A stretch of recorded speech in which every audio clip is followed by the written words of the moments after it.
Today on Rappler.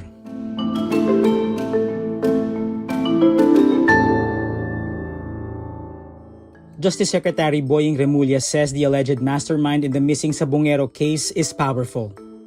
The House prosecution team accuses Vice President Sara Duterte of spreading false claims and delaying tactics in her response to her impeachment case.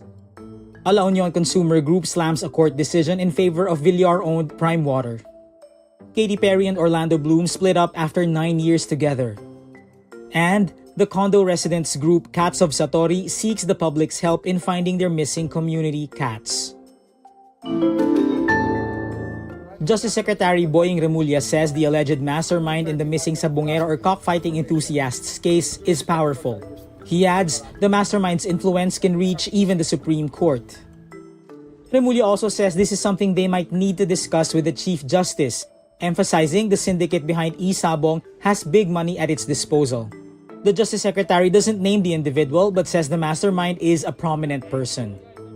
One of the suspects in the missing Sabongero case told GMA News that the victims were strangled and dumped in Taal Lake for cheating in the cockpit.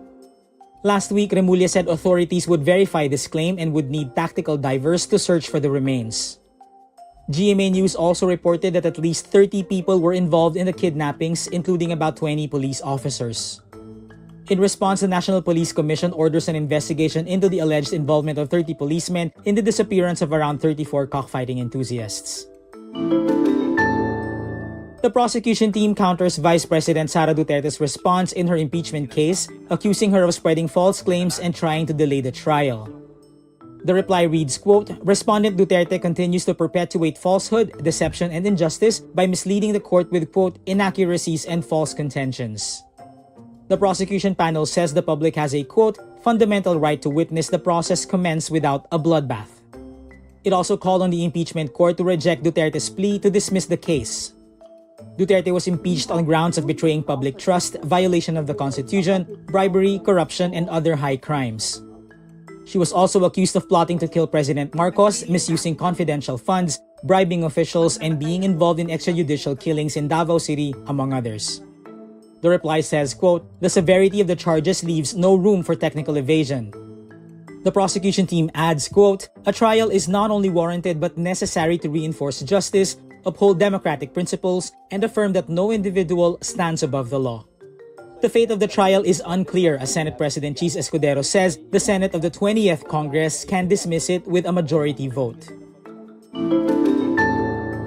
A consumer network in La Union expresses dismay over a court ruling granting the Villar-owned PrimeWater a protection order. The order allows the company to retain full control of water operations in San Fernando City and neighboring towns in La Union. In a statement Wednesday, June 25, the Water for the People Network La Union called the regional trial court decision in San Fernando unacceptable and a setback for consumers in the province.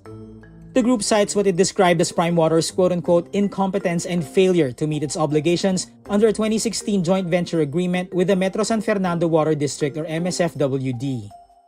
The agreement covers San Fernando City and the towns of Bawang, Bacnotan, San Juan, and San Gabriel in La Union. MSFWD terminated the agreement on May 8 and assumed control of operations the following day. It says PrimeWater failed to meet its commitment to increase daily water production to 28.3 million liters by 2021. PrimeWater's service is plagued by weak water pressure, reduced service hours, and widespread disruptions affecting thousands of residents. After 9 years of being together, pop star Katy Perry and actor Orlando Bloom break up. The split has been confirmed by multiple reports, although neither side has released an official statement. Bloom is spotted alone in the wedding celebration of Amazon founder Jeff Bezos and journalist Lauren Sanchez in Venice in Italy, while Perry is reportedly in the middle of her world tour.